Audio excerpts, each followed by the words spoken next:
तैसा वेद प्रतिपाद्य जो ईश्वरू, तो होवावया लागे गोचरू, श्रुतीचा निरंतरू अभ्यास करणे.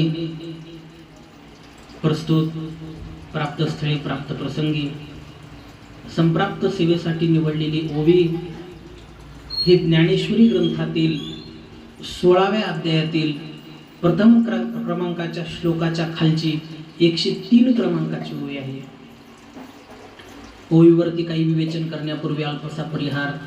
सर्वांना कल्पना आहेच तरी सुद्धा सांगणे हे वक्त्याचं आद्य कर्तव्य ठरतं. या न्यायानं अगदी दर 15 दिवसाला एक एकादशी त्या ठिकाणी जी येत असते, त्या एकादशीच्या तिथीवर या वास्तूमध्ये पंढरीनाथाच्या भगवान शंकराच्या साक्षीनं ग्रंथराज ज्ञानेश्वरी या ग्रंथावरील प्रत्येक एकादशीला त्या ठिकाणी प्रवचनाची सेवा होत असते. आणि हे करता करता अधिक महिन्यातील ही जी शुद्ध एकादशी आहे, या एकादशीची सेवा माझ्याकडे आलेली आहे. आणि या अधिक महिन्यातील अधिक एकादशीच्या निमित्तानं आज सर्वांच्या दर्शनाचा मला लाभ झाला. या संबंधानं सर्वांच्या त्या ठिकाणी चरणी विनम्र भावे अभिवादन करून विश्वमाऊली ज्ञानोबारायांच्या चरणावर मस्तक ठेवून, सकल संतांच्या चरणी मस्तक ठेवून ग्रंथराज ज्ञानेश्वरी या ग्रंथातील जी ओवी तुमच्या समोर मांडलेली आहे, या ओवीचा भावार्थ आपल्या ज्या वेळेमध्ये तुमच्या समोर मांडण्याचा मी प्रयत्न करणार आहे. ज्ञानोबाराय जशी बुद्धी देतील तसं त्या ठिकाणी आपण वक्तृत्व करण्याचा प्रयत्न करूया. आवाज सर्वांना येते ना? माझा चांगला येते ना? ठीक आहे. आणि मग या एकादशीच्या पर्व काळावरती आपण ही प्रवचनाची सेवा ठेवलेली आहे. फार मोठे धन्यवाद आहेत. कारण घरी असताना सुद्धा घरातच मंदिर आहे का नाही, मंदिरामध्ये आपण कार्यक्रम करत असतो, पण हे घर असूनही मंदिराप्रमाणे याला रूप आहे. आणि घरातच मंदिर करून या ठिकाणी ही सेवा चालत आहे. मोठा आनंद आहे. घरामध्ये माणसाच्या बेडरूम असते, हॉल असते, पण नेमकं माणसाच्या घरात देवघरालाच जागा नसते, कोपऱ्यात असते देवघर कुठंतरी. पण इथं देवालाच मोकळी जागा आहे, हे का नाही? माणसापेक्षा आनंद वाटला. आणि म्हणून या पांडुरंगाच्या दरबारामध्ये जरी घर असलं तरी घराचं मंदिर स्वरूप असल्यामुळं हा दरबार पांडुरंगाचा आहे, भगवान शंकराचा आहे. आणि अशा या पवित्र प्रांगणामध्ये आपण या ग्रंथातील ओवीचं चिंतन करण्याचा प्रयत्न करणार आहोत. जसं साधू संत कृपा करतील तसं बोलण्याचा मी प्रयत्न करणार आहे. कारण आंधळे असे डोळे, पांगुळे असे पाय, तुका म्हणे बहिरे ऐकतील कानी रे. संतांची कृपा, देवाची कृपा झाल्यानंतरच ही गोष्ट शक्य असल्यामुळं या भगवंताच्या आणि संतांच्या आशीर्वादानं आपण या ओवीचं चिंतन करूया. ही जी ओवी सेवेसाठी निवडलेली आहे, ही सेवा ही 16व्या अध्यायातील पहिल्या क्रमांकाचा श्लोक आहे. अभयम सत्व संशुद्धीर ज्ञान योग व्यवस्थिते दानम दमश्च यज्ञश्च स्वाध्यायस्तप आर्जवम. या श्लोकाच्या खालची ओवी आहे. आणि हा जो श्लोक आहे, या श्लोकामध्ये जो स्वाध्याय शब्द वापरलाय, त्या स्वाध्याय शब्दावरच विवेचन करणारा हा त्या ठिकाणी ओवीचा भाग आलेला आहे. कारण ज्ञानोबारायांनी श्लोकाचा अर्थ ओवीत करत असताना पदाची कोर नसंगी, ज्ञानोबारायांनी एकाही श्लोकातील अक्षरही कधी अनुस्वारही त्यागला नाही, त्याचाही अर्थ प्रतिपादन केलेला आहेच. आणि म्हणून पहिल्या श्लोकामध्ये जो स्वाध्याय नावाचा शब्द आलेला आहे, त्या स्वाध्याय शब्दावरती ज्ञानोबारायांनी हे विवेचन केलेलं आहे. कारण गीतेतला एक एक श्लोक सामान्य नाही, लक्षात ठेवा. आणि त्या एक एक श्लोकाचा अर्थ नवे नवे, त्या श्लोकातील एक एका पदाचा अर्थ नवे नवे, तर त्या पदातील एक एका अक्षराचा अर्थ ज्ञानोबारायांनी सर्वसामान्य जनतेला कळावा म्हणून मराठी भाषेमध्ये केला. आणि हा अलौकिक असणारा ग्रंथ राज ज्ञानेश्वरी ग्रंथ निर्माण झालेला आहे. आणि या ग्रंथाची आपण दर एकादशीला सेवा करत आहात. खरंच द्यावे तेवढे धन्यवाद कमीच आहेत. आणि तुम्ही ही ज्ञानदानाची सेवा प्रत्येक एकादशीला करत आहात म्हणूनच मी ओवी निवडलेली आहे. की का ज्ञानदानाची सेवा तुम्ही करत असताना ही किती महत्वाची आहे हे तुम्हाला कळावं, याच्यासाठीच ही ओवी निवडलेली आहे. याच्यात ग्रंथाचा महिमा या ओवीमध्ये सांगितलेला आहे.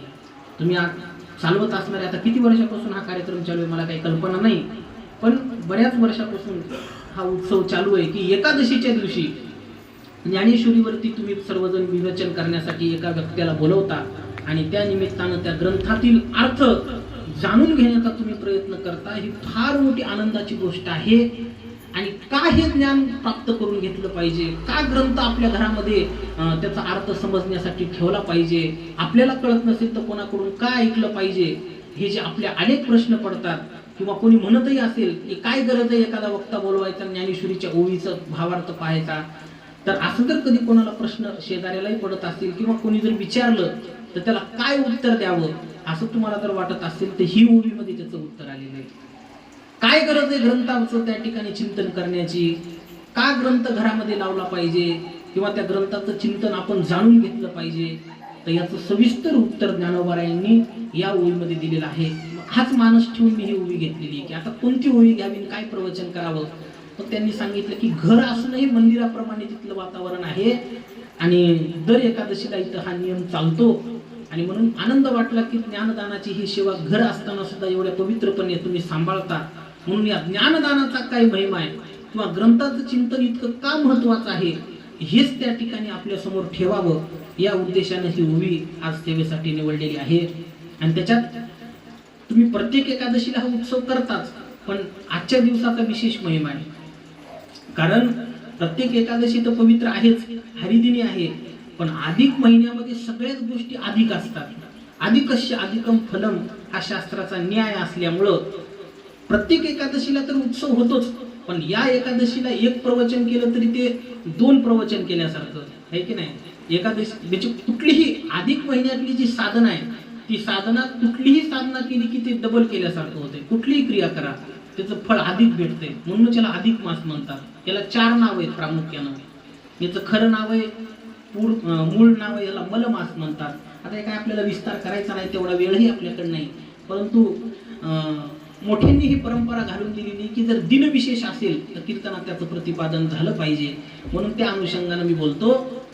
या महिन्यातली याला खरं नाव आहे मलमास, कारण प्रत्येक महिन्यामध्ये त्या 30 तिथ्या असतात, त्याच्यातली काही तिथी कटते आणि मग ती घटलेली जी तिथी असते या सर्वांचं 3 वर्षामध्ये आता मोठा विस्तार आहे. ते कसा काय प्रकार आहे काय नाही, तो भौगोलिक प्रकार मोठा गोड आहे, तो आपल्याला आता सध्या पाहायला वेळ नाही. अधिक महात्म्य त्याच्यामध्ये विस्तार आलेला आहे. आणि मग त्या कटलेल्या तिथी निमित्तानं हा 1 महिना आपल्याला व्यवस्थित पद्धतीनं 3 वर्षात एकदा येतो आणि याचा कोणी स्वीकार करीना, कारण घटलेल्या तिथीतून तयार झालेला हा महिना आहे. मला सांगा, पंचपक्वानाचं जरी जेवण असेल, व कल्पना करा आज एकादशी येईल, मनात आणू नका पण उद्याचा दिवस समजा पंचपक्वानाचं जेवण आहे आणि एखाद्या माणसाला फार भूक लागलेली आहे आणि पंक्ती सगळ्या समाप्त झालेल्या आहेत आणि त्यानं सांगितलं मला जेवायचंय आणि त्याला घरात नेलं, भूकही लागलेली आहे, सगळं बघितलं तर स्वयंपाक काही नव्हता, पण त्यानं सांगितलं तुला सगळे पक्वान वाढतो म्हणजे बस, म्हणजे स्वयंपाक संपल्यानं कसं काय वाढता. सगळेजण जेवून गेल्यानंतर जे खरकट आहे ते असं ताट झटकलेलं होतं आणि ते एका बॅगीमध्ये म्हणा किंवा एखाद्या डब्यामध्ये म्हणा ते सगळं खरकट साठवलेलं होतं. तर मग मला सांगा, कितीही भूक लागलेली व्यक्ती असेल तर त्या खरकट्यात पंचपक्वानच पडलेले, खाईन का कोणी माणूस. तसं हा अधिक महिना म्हणजे प्रत्येक महिन्यातल्या घटलेल्या ज्या तिथ्या आहेत त्याचा त्याग झालेला आहे, अशा तिथ्या एकत्रित करून झालेला महिना आहे. म्हणून याचा कोणी स्वीकार करत नव्हतं, त्याला काहीच किंमत देत नव्हतं. आणि खरंच आहे, या महिन्यामध्ये एकही शुभ कार्य चालत नाही महाराज. जसं उष्ट जेवण शास्त्रानं निषिद्ध सांगितलंय, गीतेमध्येच तो विषय आलेला आहे. यात या मंगतरसम पूती पर्युषितम चयत उच्चिष्टमपि चामेध्यम भोजनम तामसप्रियम. देवाला नैवेद्य दाखवायचं जरी पवित्र अन्न केलेलं असेल, पण एखाद्यानं जर उष्ट केलं तर ते खाल्लं तर तामस दोष लागतो, तामस आणण्यासारखं होतं. तसं प्रत्येक महिन्यातल्या उष्ट्या तिथ्या, उरलेल्या तिथ्या, घटलेल्या तिथ्या आणि त्या सर्व एकत्रित करून हा महिना तयार झालेला असल्यामुळं ह्याला मलमास म्हणतात. मल म्हणजे घाम, म्हणून याचा कोणी स्वीकार करत नव्हतं. आणि शास्त्रानुसार या महिन्यामध्ये कुठलंच शुभ कार्य करायला चालत नाही. या महिन्यामध्ये विवाह करायला चालत नाही. विवाह कार्य शुभ कार्य आहे घरातलं, पण या महिन्यात अजिबात जरी सोयरी जमिली तर पुढच्या महिन्यात कार्य करायचे. आता या महिन्यात चालत नाही. अधिक महिन्यात लग्न कार्य चालत नाही. अधिक महिन्यात वास्तुशांती करायला चालत नाही. तिथीच नाहीये, कारण मलमास आहे, उरलेल्या तिथीतून निर्माण झालेला महिना आहे. वास्तुशांतीला मुहूर्त नाही, ग्रहप्रवेशाला मुहूर्त नाही. वास्तुशांती तर सोडा, पण एखादं घर बांधायचं असेल तर त्याला खंडन जे आपण करताना पूजा करतो कुदळ मारून, ती सुद्धा या महिन्यात त्याला मुहूर्त नाही. एखाद्या लेकराचं जावळं काढायचे असतील त्यालाही या महिन्यात मुहूर्त नाही. एखाद्याचं मौंजीबंधन ब्राह्मणाचं करायचं असेल त्यालाही या महिन्यात मुहूर्त नाही. म्हणजे जगातले जेवढे काही शुभ कार्य आहेत हे शुभ कार्याला हा निषिद्ध महिना सांगितलाय. तुम्ही म्हणताल महाराज तुम्ही सगळ्यापेक्षा वेगळं सांगता म्हणले, कारण या महिन्यातच परमार्थ करा असं सगळे महाराज सांगायले, तुम्ही वेगळंच सांगायले. तर पुढे ऐका, अर्धा भाग झाला हा. आणि म्हणून हा महिना त्या ठिकाणी अतिशय, कारण प्रत्येक महिन्याची एक अधिष्ठात्री देवता, तुम्ही म्हणताल महिना कुठं बोलत असतो का, तर प्रत्येक महिन्याला एक अधिष्ठात्री दैवत आहे. आता सगळं सांगत बसत नाही. मार्गशीर्ष महिन्यात अधिष्ठात्री दैवत स्वतः भगवान श्रीकृष्ण आहे. मासानाम मार्गशीर्षोहम ऋतूनाम कुसुमाकरः दूतम चलयतामस्मि तेजस्वी नामहम. ही सगळी लिखाण आहे. गीतेमध्ये आता विषय आलेला आहे की मार्गशीर्ष महिना ही भगवान विष्णूची कृष्णाची उपाधी आहे. तसं त्यांनी विचार केला की आता हे आपल्याचा स्वीकार तर कोणी करत नाही, मग काय करावं. त्यावेळेला हा जो मास आहे हा सगळा भगवान विष्णूंकडे गेला आणि त्या भगवान विष्णूची प्रार्थना करायला लागला, देवा आम्हाला एवढा निषिद्धपणा, मग आम्हाला तयारच कशाला केलं म्हणले. सगळ्या गोष्टीनं जर आम्हाला हिनत्व असेल तर आम्हाला समाजामध्ये जर मान्यताच नसेल, सगळेजण आम्हाला तिरस्कार करत असतील, द्वेष करत असतील, कारण सगळे लोक म्हणायचे अरे अरे हे महिना आला म्हणले आता काही लग्न जमत नाहीत, कोणाचं मुंजीबंधन जमत नाही, सगळे लोक धिक्कार दृष्टीने माझ्याकडे पाहतात म्हणले, मी काय करू, माझी सगळी अवस्था बिकट झाली. आणि लक्षात ठेवा की भगवंत कसा आहे, अंगीकार ज्याचा केला नारायणे निंद्यतेही तिने वंद्य केली. भगवंताचा हा स्वभाव आहे की एखादा व्यक्ती निंदनीय जरी असला, तेजनीय जरी असला, पण देवानं जर त्याचा स्वीकार केला की सगळं त्रैलोक्य त्याच्या पुढे मान झुकवतच. मला सांगा, जटायू नावाचा पक्षी होता फक्त, आणि तोही पक्षी म्हणजे साधा नाही, गिद्ध योनीत, गिधाड योनीत जन्मलेला. आणि गिधाडाचं अन्न म्हणजे कुजलेला मांस खाणं, निस्ता नाही मांस. एखादा कोणी जर प्राणी मेलेला असेल आणि त्याचा घाण वास सुटला तर ते मांस गिधाड लोकांना फार आवडते, त्या पक्ष्यांना. आणि अशा योनीत जन्मलेला जटायू पक्षी, पण रामानं स्वीकार केल्यामुळे आज लोक जटायूचं नाव काढलं तरी त्याला नमस्कार करतात की नाही. जटायूला तर नाथ महाराजांनी ऋषी म्हटलेले. ऋषी आपल्याला कोणी कीर्तन करूनही ऋषी म्हणत नाही, पण नाथांची उभी आहे भावार्थ रामायणातली. सीता हरणी महापाप्यासी उपडोनी गाडी मिश्याशी शिक्षा लाविली रावणासी जटायू ऋषी धर्मात्मा. जटायू ऋषी आहे, धर्मात्मा आहे. मी कशासाठी हे उदाहरण सांगितलं की तो अशा योनीत जन्माला आला, पण भगवंतानं रामचंद्रानं कृपा केली तर त्याला नाथ महाराज ऋषी म्हणतात, धर्मात्मा म्हणतात. तसं या अधिक महिन्यामध्ये सगळ्या गोष्टीचा त्याज होता, याचा कोणी स्वीकार करत नव्हतं, पण भगवान त्या ठिकाणी विष्णूंनी या महिन्याचा स्वीकार केला आणि सांगितलं आजपासून तुझी अधिष्ठात्री दैवत म्हणून मी स्वतः उभा राहीन म्हणले. आणि एवढंच नाही तर प्रत्येक महिन्याला नाव वेगवेगळे आहेत. आता मार्गशीर्ष महिन्याची अधिष्ठात्री दैवत कृष्ण जरी असली तर त्याचं नाव मार्गशीर्ष आहे, पण तुला जगात माझ्या नावानं ओळखले जाईल म्हणले. आणि तेव्हापासून हा मलमास पुरुषोत्तम मास म्हणून त्या ठिकाणी जगात प्रसिद्ध झाला. या महिन्याचं नाव पडलं पुरुषोत्तम मास. पहिले होतं नाव मलमास, पण भगवान विष्णूने स्वतःचं नाव दिलं. आणि नाव देताना कोणतं नाव दिलं, पुरुषोत्तम हे नाव दिलेलं आहे. जो पुरुषांमध्ये उत्तम आहे, मर्यादा पुरुषोत्तम भगवान श्री रामचंद्र प्रभू आहेत, आणि त्यांनी या महिन्याचा स्वीकार केला, याला पुरुषोत्तम हे नाव त्या ठिकाणी दिलं. आणि तेव्हापासून या जगात या महिन्याला एवढी किंमत प्राप्त झाली की व्यवहार दृष्टीने एकही त्या ठिकाणी शुभ कार्य चालत नाही. लग्न, मौंजीबंधन काही सगळं सांगितलं तुम्हाला, चालत नाही. पण भगवंतानं स्वीकार केल्यामुळे याला एवढं महत्व प्राप्त झालं की भगवंतानं सांगितलं या महिन्यात जर कोणी माझी भक्ती करील तर त्याला अधिक फळ प्राप्त होईल म्हणले. म्हणून या महिन्याला पुन्हा एक नाव पडलं अधिक मास. याचे दोन कारण आहेत. हा 12 महिन्यापेक्षा वेगळा असल्यामुळे याला अधिक मास म्हणतात. आणि या महिन्यात केलेली साधना लवकरात लवकर माझ्यापर्यंत घेऊन येईल, लवकर त्या ठिकाणी फळीभूत होईल. म्हणून भगवंताने या महिन्यातलं प्रत्येक गोष्टीचं फळ मी त्याला अधिक देईल. जर एरवी एकदा विष्णू सहस्रनाम म्हणल्यानंतर त्याला जे पुण्य भेटत असेल, या महिन्यात एकदाच म्हणलं तर दोनदा म्हणल्यासारखं आहे. एक प्रवचन ऐकलं की 2 प्रवचन ऐकल्यासारखं आहे. एक कीर्तन ऐकलं की 2 कीर्तन ऐकल्याचं पुण्य प्राप्त होते. एकदा व्हिडिओ वळली की 2 असू दे. म्हणजे सांगायचं मागे काही की या महिन्यात कोणची गोष्ट अधिक भेटते म्हणून चांगलंच काम अधिक केलं पाहिजे. लक्षात ठेवा, पापही केलं तर अधिक फळ प्राप्त होते. म्हणून पाप करायचंच नाही या महिन्यात. म्हणजे बाकीच्या महिन्यात करायचा असा भाव नाही त्याचा, केव्हाच नाही करायला पाहिजे. पण या महिन्यात पाप लवकर पिकते महाराज, म्हणून पाप कर्म कधी करायचं नाही. या महिन्यात थोडी बी चूक झाली तर त्याची शिक्षा जास्त भेटते. एरवी जर पाप केल्यावर एक आपल्याला छडी भेटणार असेल समजा, तर 2 छड्या भेटतात. हे महिन्यात अधिक महिना आहे. म्हणून होईल तेवढं कार्य त्या ठिकाणी सात्विक घडलं पाहिजे. म्हणून ही प्रवचनाची सेवा दर महिन्यात तर चालू आहेच, 15 दिवसाला चालू आहे, पण अधिक महिन्यामधली ही सेवा असल्यामुळं या प्रत्येकाला अधिक पुण्य प्राप्त झाल्याशिवाय निश्चित राहणार नाही. आणि तुम्ही हे ज्ञानदानाचं कार्य हाती घेतलेलं असल्यामुळं हे कार्य किती महत्वाचं आहे, का ग्रंथाचं चिंतन झालं पाहिजे, का ग्रंथ आपल्या घरामध्ये त्याचा अर्थ सांगितला गेला पाहिजे, का गरज आहे आपल्याला त्या अर्थ जाणून घेण्याची, तर ह्याचं उत्तर ज्ञानोबारायांनी ओवीत दिलेलं आहे. आता अधिक महिना असल्यामुळे त्याचं महात्म्य मी अगदी थोडक्यात तुम्हाला सांगण्याचा प्रयत्न केला, पण प्रस्तुत जी ओवी निवडलेली आहे त्या ओवीचं आपण त्या ठिकाणी चिंतन करण्याचा प्रयत्न करूया. तर ज्ञानोबारायांनी या प्रथम कर्माचा जो श्लोक आहे 16व्या अध्यायातला, त्यामध्ये स्वाध्याय शब्दाचा विस्तार करत असताना या ओवीची रचना केलेली आहे. कारण गीतेतलं एक एक अक्षर मी तुम्हाला सांगितलं अति महत्वाचं आहे. किती महत्वाचं आहे तर गीतेचा महिमा सांगत असताना नामदेवरायांनी असं वर्णन केले की एक एक अक्षर कोटी अश्वमेध आणि पुण्य हे आगाध म्हणता गीता. गीतेतलं जर त्या ठिकाणी अक्षर उच्चार झाला तर गीतेतला एक श्लोक म्हणत असताना त्याच्यात 32 अक्षर आहेत एका श्लोकात. तुम्ही म्हणता लयच बारीक सांगायले, खोटं वाटलं तर मोजून बघा. गीतेतला कोणताही श्लोक काढा, फक्त अनुष्टुप छंदातला 11व्या अध्यायातला गायत्री छंद आहे तो भाग वेगळा, पण अनुष्टुप छंदातला श्लोक असेल तर 32 अक्षर आहेत.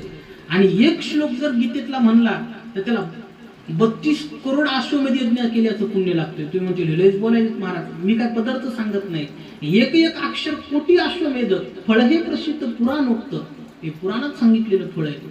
म्हणून आणि मला सांगा या महिन्यात असं सांगायचं झालं तर असं म्हणावं लागेल की एक एक अक्षर अब्जावधीचं फळ, कारण हे अधिक महिना आहे ना, पुराणामध्ये याचं कोटी रूपानं फळ सांगितलंय, पण अधिक महिना असल्यामुळे आणखी याचं फळ वाढलं. म्हणून हे गीतेतलं एक एक अक्षर एवढं तोला मुलाचं आहे, एक एक अक्षर इतकं महत्वाचं आहे. आणि ज्ञानोबारायांनी त्या पदापदाचा अर्थ आपल्या ग्रंथामध्ये केलेला आहे. अनुस्वार्थ सुद्धा त्या अक्षराचा सोडला नाही. आणि त्यापैकी स्वाध्याय शब्दाचा अर्थ सांगत असताना माऊलींनी ही दिलेली आहे की काय गरज आहे मनुष्याला वेदाचं चिंतन करण्याची, शास्त्राचं चिंतन करण्याची, पुराणाचं चिंतन करण्याची. तुम्हाला काही वेळ जात नव्हता म्हणून तुम्ही हा ग्रंथ इथं ठेवला आणि याचा अर्थ ऐकण्यासाठी समोर बसलात का? तसं नाही. आज लोकांना मरायला फुरसत नाही, लोक म्हणतात आम्हाला मरायला सुद्धा टाइम नाही मिळाले, बरं आहे का नाही. पण इतका वेळ काढून तुम्ही एकत्रित इथं आलात आणि हा अर्थ जाणून घेण्यासाठी इथं बसलात, काय गरज आहे याची? तर ह्याच उत्तर ज्ञानोबाराय देतात की फार गरज आहे बाबा, फार गरज आहे. काय गरज आहे तर ज्ञानोबारायांनी याचा अर्थ सांगितला की तैसा वेद प्रतिपाद्य जो ईश्वरू तो होवया लागी गोचरू श्रुतीचा निरंतर अभ्यास करणे. ज्ञानोबाराय म्हणतात की जी भगवंताचं स्वरूप आहे हे भगवंत अदृश्य रूपामध्ये सगळ्या जगात नांदतोय, दिसत नाही आपल्याला, नाही असं नाही. तो नाही ऐसा ठाऊ उरलासे कवन सर्वत्र संपूर्ण गगन जैसे विठ्ठल जळीस्थळी वरला रिता ठाव नाही उरला आज मी दृष्टीने पाहिला विठ्ठलची विठ्ठल. हे सगळं आपण पाठ आहे, सर्व घटीराम माहित आहे, पण कोणाला दिसतोय? प्रल्हादासारख्या एखाद्या विरळ्यालाच खांब्यामध्ये नरसिंह भगवान दिसले. आपण नरसिंह जयंती साजरी करताना त्याच खांब्याला टेका देऊन बसतो, पण दिसला का नरसिंह कधी?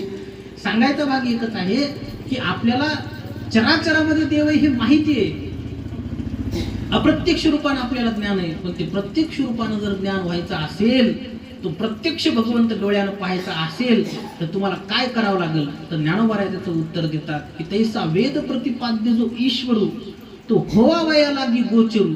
तो डोळ्याच्या समोर जर दिसायचा असेल, दृग्गोचर म्हणजे दिसणे, व्याकरण दृष्टीने त्याचा अर्थ पहा. कारण ज्ञानेश्वरी हा जो ग्रंथ आहे, हा ज्ञानेश्वरी ग्रंथ म्हणजे मराठी भाषेत जरी असला तर फक्त मराठीच भाषा याच्यात आहे असं नाही. 56 भाषेचा केलाशे गौरव आणि भवार नवी नाव उभारली. 56. थोडस पाणी पिऊन या, कोणाला ठसका लागत असला, जास्त नका हे करू. बाहेर थोडस हे करा, फार खोकला झाला म्हणजे ते बोलताना मला हे होतं ना. ज्ञानोबाराय बोलतात किंवा त्या ठिकाणी संतांचं असं प्रमाण आहे, विषय भरपडतो. पुन्हा मी काय सांगत होतो तुम्हाला, 56 भाषेचा केलाशे गौरव. ज्ञानेश्वरीमध्ये 56 भाषेला आलेले आहेत. आणि मग तुम्हाला त्याच्यासाठी जाणून देतोय तुम्हाला की ओळखता आलं पाहिजे की ज्ञानोबारायने कोणत्या श्लोकात किंवा कोणत्या ओवीमध्ये कोणती भाषा वापरली. आता या ओवीमध्ये आता तुम्ही ओवीचं चिंतन किती गहन करा, त्याच्यातून मोती निघतच जाणार आहे. याचा अर्थ तुम्ही सांगणार आहे, पण सांगून जातो या शब्द या ओवीमध्ये मराठीतली जरी ओवी असली तर सगळे शब्द मराठीतले नाहीत. आता गोचर हा शब्द मूळ संस्कृत भाषेतला आहे.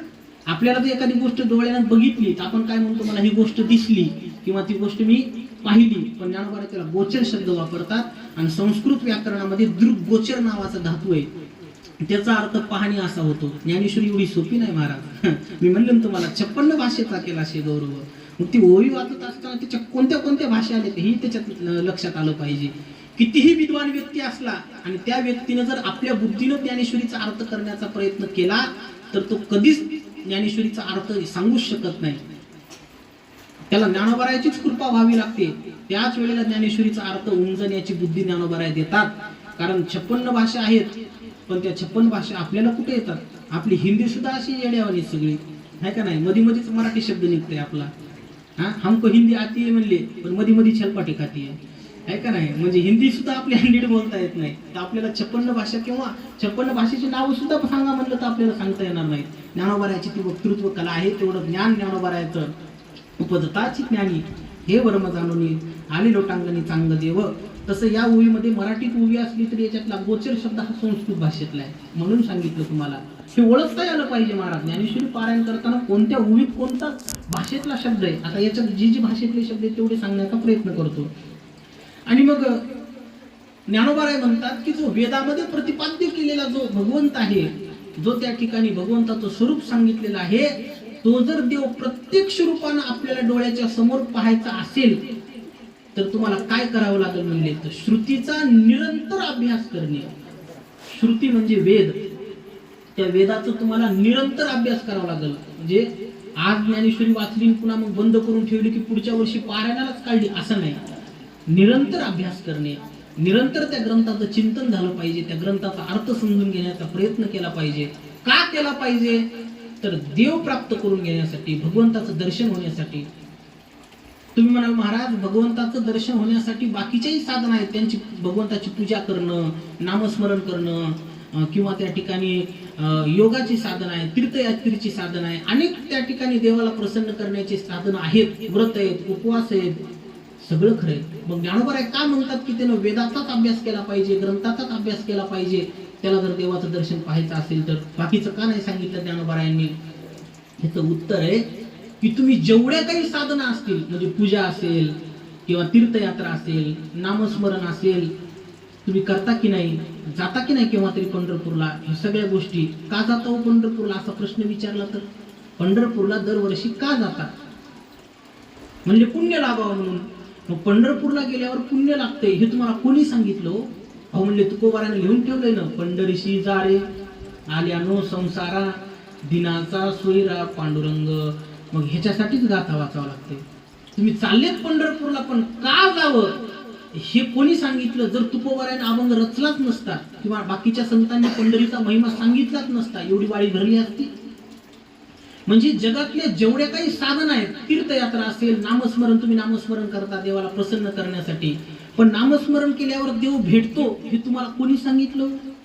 त्याच्यासाठी तुम्हाला ज्ञानेश्वरीच वाचावं लागली. तैसे कीर्तनाचे नटनाचे नाशिले व्यवसाय प्रायश्चित्ताचे, ते तर नामच नाही पापाचे, ऐशे केले कही एकादनी वैकुंठात आवे, ते वैकुंठची केले आगवे, ऐशे नाम घोष गौरवे धवळले विश्व. म्हणजे नामस्मरण केल्यावर देव इतका प्रसन्न होतो. अमृताहुनी गोड नाम तुझे देवा, मन माझे केशवा कावा नेगे. हे नामस्मरणाचं महत्व ग्रंथात वाचलं म्हणून तुम्ही प्रवृत्त झाले ना. जर हे वाचलंच नसतं ग्रंथामध्ये काय कळालं असतं आपल्याला? का तीर्थयात्रेला तुम्ही जाता? तर ज्ञानोबाराय सांगतात तीर्थवृत्ती भाव धरी रे करुणा, शांती दया पाहुणा हरी करे. हे जर ज्ञानोबारायच्या हरिपाठात वाचलंच नसतं आपण कशाला गेलो असतो तीर्थयात्रेला? तर म्हणजे सांगायचा भाग एक आहे की जगातल्या जितक्या काही साधना आहेत त्या सगळ्या साधना भगवंतापर्यंत घेऊन जातात, पण कोणती साधना आपल्याला योग्य आहे आणि ती कुठली साधना आपण करू शकतो? कारण सगळ्या साधना माणसं सगळेच करू शकत नाही. सगळ्याच गोष्टी एखाद्या 90 वर्षाच्या म्हातारीला सांगितलं की नाही पंढरपूरची वारी केल्याशिवाय तुला देव भेटणारच नाही, ती म्हणती देव नाही भेटला तर चल, म्हणजे तर मला पाणी प्यायला माठापर्यंत जाता येत नाही, तुम्हाला पंढरपूरच्या वारीला जायला सांगतो. मग तिला उपदेश करत असताना मला लागतंय ठाईचं बैसुनी करा एक चित्त आवडी अनंत आळवावा. मग ग्रंथाचं चिंतन कशासाठी करायचंय की ग्रंथ वाचल्याशिवाय आपल्याला योग्य मार्गदर्शन प्राप्त होत नाही. ज्ञानोबाराजी म्हणतात की भगवंताचं प्रत्यक्ष दर्शन वेदाशिवाय होत नाही, याचा अर्थ नुसतंच पारायण केलं असा ज्ञानोबाराचा भाव नाही, पण तो ग्रंथ वाचल्याशिवाय तुम्हाला साधना कळणार नाही, आणि साधनाच कळाली नाही तर तुम्ही साधना करणार नाही, आणि नाही साधना केली तर कशी देवापर्यंत प्राप्ती होईल. म्हणून ज्ञानोबाराय म्हणतात भगवत प्राप्तीचं द्वार म्हणजे हे ग्रंथ आहेत. म्हणून ग्रंथच वाचला पाहिजे. वाचावी ज्ञानेश्वरी, डोळा पहावी पंढरी, ज्ञान होय अज्ञानासी ऐसा बर या टिकेशी, ज्ञान होय मुढा अतिमूर्ख त्या दगडा, वाचिल जो कोणी जुनी त्यासी लोटांगणी. आपल्या संतांनी ग्रंथाचा चिंतन करण्याविषयीचा फार अट्टहास केलेला आहे. प्रत्येकाला उपदेश केलाय की बाबांनो, तसं जन्माला आलात तर रिकामा राहू नका, मग सर्व सुख गोडी. आणि पुढचं फार महत्वाचं, शाही शास्त्र निवडी. म्हणले कधी कधी निवडायचे, म्हणले एकादशीला आता वाचले की पुढच्या एकादशीलाच का, नाही रिकामा. महाराज काय ज्ञानोबारायची भाषा आहे, घडीवर सुद्धा म्हणले नाही, रिकामा अर्ध घडी राहू नको बाबा, ग्रंथ चिंतन केल्याविना अर्ध घडी सुद्धा राहू नको. मी आज ओळी त्याच्यासाठी निवडलेली आहे. मग कशासाठी अर्ध घडी राहू नको, तर मानुष्य जन्मामध्येच ही ग्रंथ आपल्याला वाचता येतात.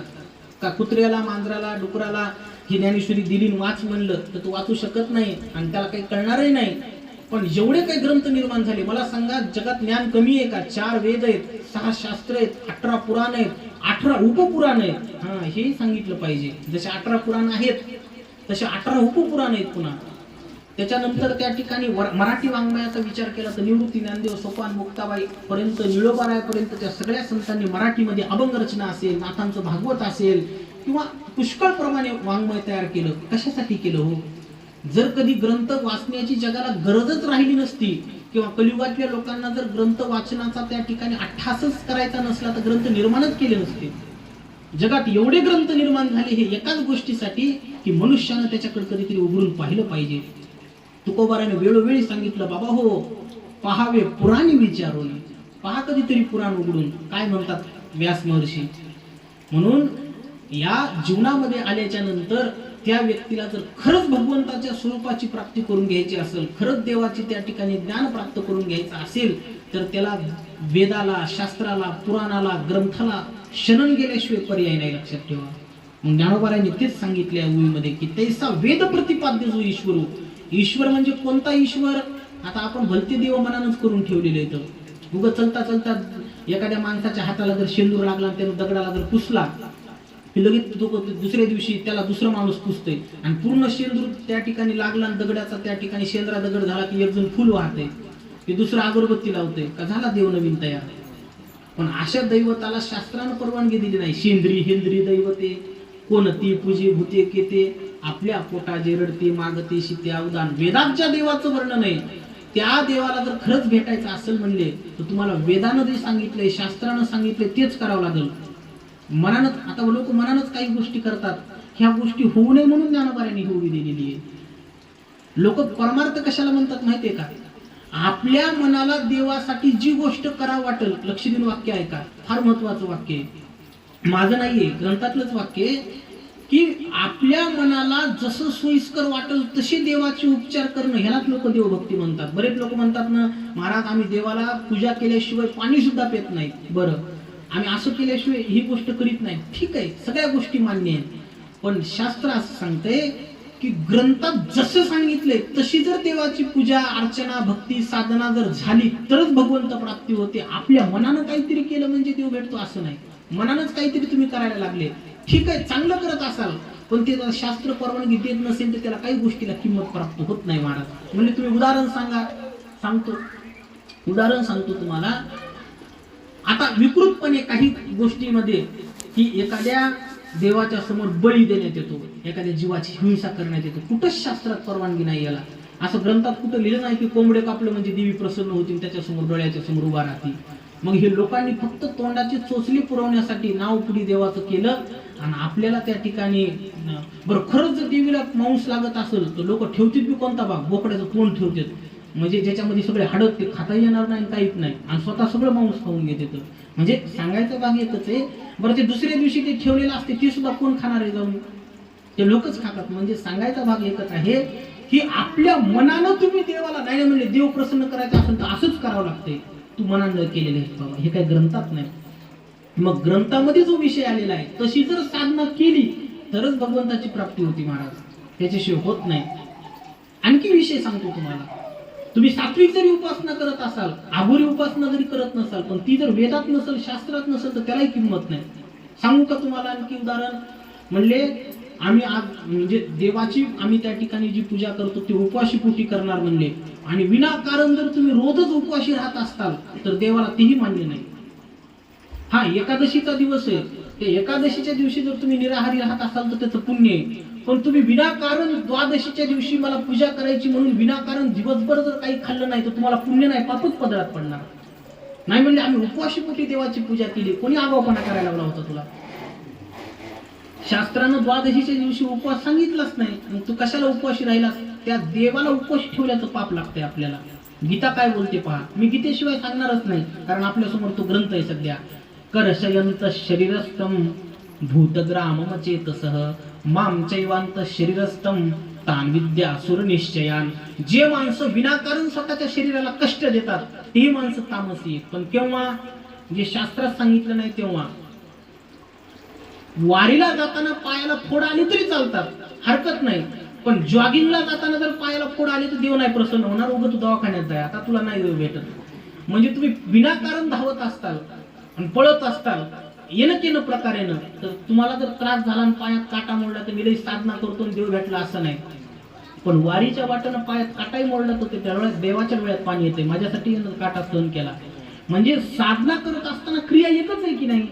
तुम्ही जॉगिंगला पळाले काय आणि वारीला त्या ठिकाणी तुका म्हणे धावा आणि आहे पंढरी विसावा, तिथेही धाव्याला पळावं लागते. तुम्ही कधी पंढरपूरच्या वारीला गेले तर पंढरपूरच्या जवळ गेलं की धावा नावाचं प्रकरण आहे गात्यात आलेलं. पंढरपूरचाही धावा आहे आणि आळंदीचाही धावा आहे, तर तिथं पळावं लागतं वारीमध्ये थोडा वेळ. बरेच वारकरी खाली पडतात, घरसटतंय, लागतंय, पण त्यांच्या त्या जखमीत सुद्धा आनंद आहे, कारण ते करतात ते देवासाठी करतात. आणि जॉगिंगला जाणारे माणसं पळत नाहीत कसं काही उठून, आणि ते जर पळताना पडले तर त्याला नाही देवाची काही क्यू, त्याला देवालाही क्यू येत नाही, काहीच नाही. काही ते वेदात सांगितलं नाही, शास्त्रात सांगितलं नाही. म्हणजे क्रिया एकच आहे. तुम्ही उपवाशी राहिले सासूवर राग राग करून, पण त्या दिवशी एकादश नव्हती, सोमवार नव्हता, शिवरात्र नव्हती, ते पापच पदरात पडणार आहे, पुण्य नाही पडणार. आणि तेच तुम्ही जर एकादशीच्या दिवशी, महाशिवरात्रीच्या दिवशी असा जर उपवाशी राहिले त्याचं अफाट पुण्य पदरात पडणार. मग हे केव्हा कळणार हो? हे जर कळायचं असेल तर तुम्हाला शास्त्र वाचावं लागेल, हे कळायचं असेल तर त्या ठिकाणी पुराण वाचावं लागेल, हे कळायचं असेल तर तुम्हाला शास्त्राचं चिंतन करावं लागेल. म्हणून साधना करत असताना, भक्ती करत असताना, उपासना करत असताना या ग्रंथाला एवढी किंमत आहे. मी कशासाठी आज उभी घेतली की तुम्ही दर एकादशीला हे ग्रंथ चिंतन करताय. फार महत्वाचा विषय की जेणेकरून देवाला जी गोष्ट आवडते ती गोष्ट आपण केली पाहिजे. तुम्ही रोज सकाळी भगवंताची पूजा करत असताना तुम्हाला जशी वाटते तशी पूजा करता, आनंद आहे, हरकत नाही. पण देवाला खरंच आवडती का आपला विषय आहे का नाही? मग देवाला काय आवडतंय? आवडे देवाशी तो ऐका प्रकार नामाचा उच्चार रात्रंदिवस. देवाला रामकृष्ण हरी विठ्ठल विठ्ठल किंवा भगवान शंकर कोणतंही नामस्मरण करा, ते नामस्मरण करणं फार आवडते. आणि तुम्ही पूजा करताना सुद्धा जर बस इकडे फुल आणून दे, त्याला जर तुम्ही त्या ठिकाणी चिडचिड करीत असताल तर ती काय देवाला पूजा मान्य होणार आहे? मग आपल्याला जसं आवडते तुम्ही मग वेगवेगळ्या प्रकारची फुलं आणून देवाला व्हायला, पण आवडे देवाशी तू ऐका प्रकार नामाचा उच्चार रात्रंदिवस. नेमकं तेच जर होत नसेल आणि बाकी सगळं तुम्ही उपचार करायला तर देवाला वाटते कानात बोटं घालून निघून जावं कुठंतरी. टाळ वाजत असला तरी वाटते काय ह्यानं कानामध्ये किरकिर लावली. म्हणजे सांगायचा भाग एकच आहे की आपण करत असलेली क्रिया आपल्याला जसं आवडते तसं देवाची भक्ती करणं, ह्याला देवाची भक्ती म्हणतच नाही. मग देवाला जसं आवडते तसं आपण क्रिया करणं त्याला भक्ती म्हणतात. म्हणून आमच्या जनाबाई महाराजांनी देवाला शिव्या दिल्या तरी देवाला ते आनंदच वाटल्या. अरे विठ्या विठ्या मूळ मायेच्या कार्ट्या, तुझी रांड रडकी झाली, जन्म सावित्री चुडाले आली, तुझे गेले मडे, तुला पाहून काळ रडे, उभी राहुनी अंगणी, शिव्या देते दाशी जणी. आहे का नाही? मी जनाबाईच्याच गावात आहे. आमच्या गावात म्हणजे गंगाखेड क्षेत्री संत जनाबाईंचा अवतार झालेला आहे, जन्म झालेला. आणि आमच्या महत्भाग्यानं आम्हाला त्या गावात जन्म प्राप्त झाला. म्हणजे सांगायचा भाग काय मला की जनाबाईच्या देवानं शिव्या ऐकल्या तरी देवाला इतका आनंद व्हायचा की त्यांना दळू लागायला भगवंत जायचे. आणि आपण भजन करू करू टाळं फोडले, फार पकवादाच्या शाया उडून गेल्या, त्या विण्याच्या तारा तुटून गेल्या. पण का आपल्याला देवाचं दर्शन होत नाही? की आपण देवाला काही गोष्ट आवडती का हिचा कधी विचारच केला नाही. आणि आपल्या मनाचा परमार्थ आपण चालू केलेला आहे आणि ह्याच्यावर कुठेतरी आळा बसला पाहिजे. आपल्या बरेच लोक आपल्याला आता अनेक संप्रदायाची घुसखोरी हे शब्द आता वापरण्यात आला, पण संप्रदाय कोणी घुसखोरी नाही महाराज, वारकरी शुद्ध संप्रदाय आहे. पण अनेक मतमतांतर त्या ठिकाणी आपल्यावर लादण्याचा प्रयत्न करतात. म्हणले काही काही लोक म्हणतात आमची दीक्षा घ्या, म्हणले तुम्हाला फक्त आमची दीक्षा घेतली की काही खा काही प्या, तुम्हाला 7 दिवसात साक्षात्कार होणार. एवढी सोपं आहे का महाराज? मग जन्मोजन्मी आम्ही बहुपुण्य केली हे आपण कुठं लावायचं? हा, बहुनाम जन्मना म्हणते ज्ञानवान माम प्रपद्यते हे श्लोक कुठं लावायचा? जन्मोजन्मी आम्ही जोडलेली भक्ती तेव्हा तुझी प्राप्ती झाली देवा हे कुठं लावायचं? म्हणजे सांगायचा भाग एकच आहे की अनेक प्रकारच्या विकृती निर्माण झालेल्या आहेत आणि याच्यात जर आपल्याला बळी पडायचं नसेल तर आपल्या संप्रदायात, वारकरी संप्रदायात शास्त्रानं त्या ठिकाणी सांगितलेली साधना सांगितलेली आहे. तुकोबाराय म्हणतात की मी सांगतो म्हणून विश्वास ठेवू नका, माझ्यावर तर अजिबात विश्वास ठेवू नका. आता तुकोबाराय सारख्याला देव भेटला तरी तुकोबाराय म्हणतात की मी सांगतो तसं ऐकू नका. मग महाराज तुम्ही अभंग कशासाठी करता, आम्हाला उपदेश करता? तुकोबाराय म्हणतात की माझे अभंग आहेत आणि मी सांगतो म्हणून विश्वास ठेवू नका. मी सांगितलेलं पुराणातलंच आहे आणि तेच तुम्हाला सांगायलो आणि पुराणातलं असल्यामुळेच माझ्यावर विश्वास ठेवा. तुका म्हणे नाही विश्वास ज्या मनी पहावे पुराणे विचारुनी. तुकोबाराय म्हणतात माझ्या बोलण्यावर जर तुम्हाला विश्वास ठेवायचा नसला तर नका ठेवू, पण मी बोललेलं पुराणात आहे म्हणून तुम्हाला मान्य करावं लागेल. बऱ्याच लोकांना आता सवय लागली कीर्तनातलं सगळं विसरून गेले तर चालेल, माझं एक वाक्य लक्षात ठेवा, चुलीत घालतो वाक्य देऊ. काय किंमत आहे त्या वाक्याला? ज्ञानोबाराय काय म्हणतात, तुकोबाराय काय म्हणतात, नामदेवराय काय म्हणतात, या वाक्याला किंमत आहे. आणि तसं जर वागलं तरच भगवत प्राप्ती होती महाराज. आणि संतांचे अक्षर डावलून तुम्ही कितीही थोतांड करण्याचा प्रयत्न केला पण ते संताला जर मान्य नसेल तर मग मात्र त्या ठिकाणी वरून वरून कितीही तुम्ही दाखवण्याचा प्रयत्न केला तर तो परमार्थ भगवंतापर्यंत पोहोचत नाही. सोंगे छंदे काही देव जोडे आयशे नाही. सोंग नाटक करून काही देव भेटत नाही. पिक्चर मध्ये काम करणारी लोक रामाचं काम करतात, कृष्णाचं काम करतात, संताची मालिका असेल तर संताचं काम करतात, तर खरंच त्यांना देव येऊन भेटला का? पिक्चर मध्ये आता देवाच्या मालिका, देवाचं महाभारत हे टीव्हीवर दाखवतात की नाही, त्याच्यात काम करणाऱ्या ज्या व्यक्ती आहेत त्यांनी किती उत्कृष्ट पद्धत ते बघितलं तर आपल्या डोळ्याला पाणी येतंय. पण तुकोबारायाचं काम जर पिक्चर मध्ये एखाद्या माणसानं केलं तर तुकोबाराय म्हणतात की तुमची येरवित्त धन मदत ते मृत्तिके समान, ते काम करायला त्यानं करोड रुपये मागितलेले असतील ते पिक्चर मध्ये काम करण्यासाठी. म्हणजे सांगायचा भाग एकच आहे की आपण करत असलेली साधना ही जर वेदानुसार, शास्त्रानुसार, पुराणानुसार नसेल तर आपल्या शास्त्राला, आपल्या साधनेला काही फळ प्राप्त होत नाही. म्हणून ज्ञानोबारायांनी सांगितले की तैसा वेद प्रतिपाद्य जो ईश्वरू तो व्हावया लागी गोचरू. जर त्याला आपल्याला बघायचं असेल तर श्रुतीचा निरंतर अभ्यास करणे, ग्रंथात काय लिहून ठेवलंय हेच फार महत्वाचं आहे. बऱ्याच वेळेला आपण ग्रंथात लिहिलेलं वाचत नाही आणि मनानच काही गोष्टी करण्याचा प्रयत्न करतो. त्याच्यामुळं पुण्य करता होय पाप, पुण्य करता करताच माणसाच्या हातून पाप घडायला लागते. अशा बऱ्याच गोष्टी आहेत की ज्या शास्त्रानं सांगितल्या नाही आणि माणूस श्रद्धेनं करतो, भक्तीनं करतो, प्रेमानं करतो आणि पापच पदरात पाडून घेतो. म्हणजे कुठली उदाहरण आहे? आता शास्त्र असं सांगतंय, पुराणामध्ये असं वर्णन आहे की रामनवमीच्या दिवशी जर कोणी पंगत केली तर त्याला नरकातच जावं लागतंय. रामनवमीला अन्नदान केलं नाही पाहिजे. पण लोक नेमकं रामनवमीलाच पंक्ती घालतात की नाही? माझं चुकतंय का काही?